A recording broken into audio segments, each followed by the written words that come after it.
TSN news की स्वागतम। Gandipet welfare society ఆధ్వర్యంలో support HYDRAA walk Gandipet lake దగ్గర ఈవెంట్ నిర్వహిస్తున్న సొసైటీ చెరువుల చుట్టూ ఏర్పడ్డ ఆక్రమణ తొలగిస్తున్నందున హైడ్రాకు కృతజ్ఞతలు. హైడ్రాను ఏర్పాటు చేసి చెరువుల్ని రక్షించాలని నిర్ణయించిన ప్రభుత్వానికి ధన్యవాదాలు తెలుపుతూ ఈ కార్యక్రమంలో పాల్గొన్న అధికారులు, గండిపేట్ వెల్ఫేర్ సొసైటీ సభ్యులు.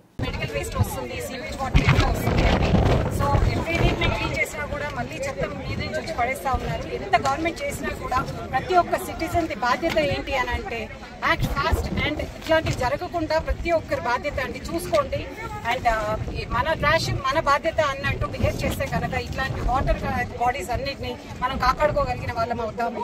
So act fast and act responsibility. HYDRAA ఈ యొక్క అక్రమ నిర్మాణాలన్నీ కూడా కూల్చివేస్తా ఉంది. దాన్ని మేము స్వాగతిస్తున్నాం. ఎందుకంటే హైడ్రా ఈ యొక్క జంట జలాశయంలో ఉన్నటువంటి ఎఫ్టీఎల్ కానీ బఫర్ జోన్ అన్ని కూడా కబ్జా అయిపోయి పెద్ద పెద్ద నిర్మాణాలు జరిగాయి. దాని తర్వాత ఫామ్ హౌస్ నిర్మాణం జరిగింది, విల్లాలు నిర్మాణం జరిగింది. ఇదంతా కూడా ఈ యొక్క జంట జలాశయాలకు ఒక ముప్పు అని చెప్పేసి కూడా మనం చెప్పుకోవచ్చు.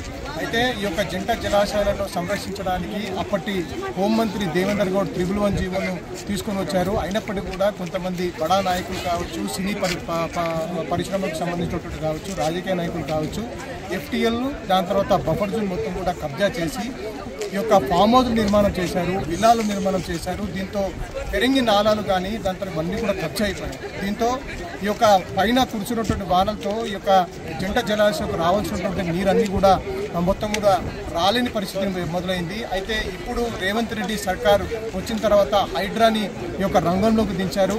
ఐపీఎస్ రంగనాథన్ ఈ యొక్క అక్రమ నిర్మాణాలపై కూడా గుర్తిస్తున్నారు. ఇదంతా కూడా మేము స్వాగతిస్తున్నాము. ఇది ఇప్పటికే ఆగకుండా ఈ యొక్క జంట జలాశయాలను సంరక్షించాలి, హైదరాబాద్లో ఉన్నటువంటి ఒక చెరువులన్నీ కూడా సంరక్షించాలని చెప్పేసి మేము డిమాండ్ చేస్తా ఉన్నాము. 7,000 పైసలకు ఉన్నటువంటి చెరువులన్నీ కూడా కబ్జా అయిపోయాయి.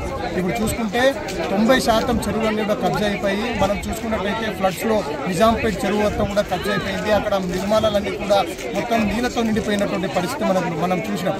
అయితే అలాంటి పరిస్థితి మనకు రాకూడదని చెప్పేసి అనుకుంటే ఈ యొక్క జలాశయాలన్నింటినీ ఎఫ్టీఎల్లో కానీ బఫర్ జోన్లో కానీ కబ్జా చేసి నిర్మాణాలన్నింటినీ నేలమట్టం చేయాలి. ఆ మంత్రులు కావచ్చు, ఎమ్మెల్యేలు కావచ్చు, ఎవరైనా సరే కబ్జా చేస్తే మాత్రం వాళ్ళ గుండెల్లో రైలు పరిగెట్టించాలని చెప్పేసి మేము డిమాండ్ చేస్తున్నాం.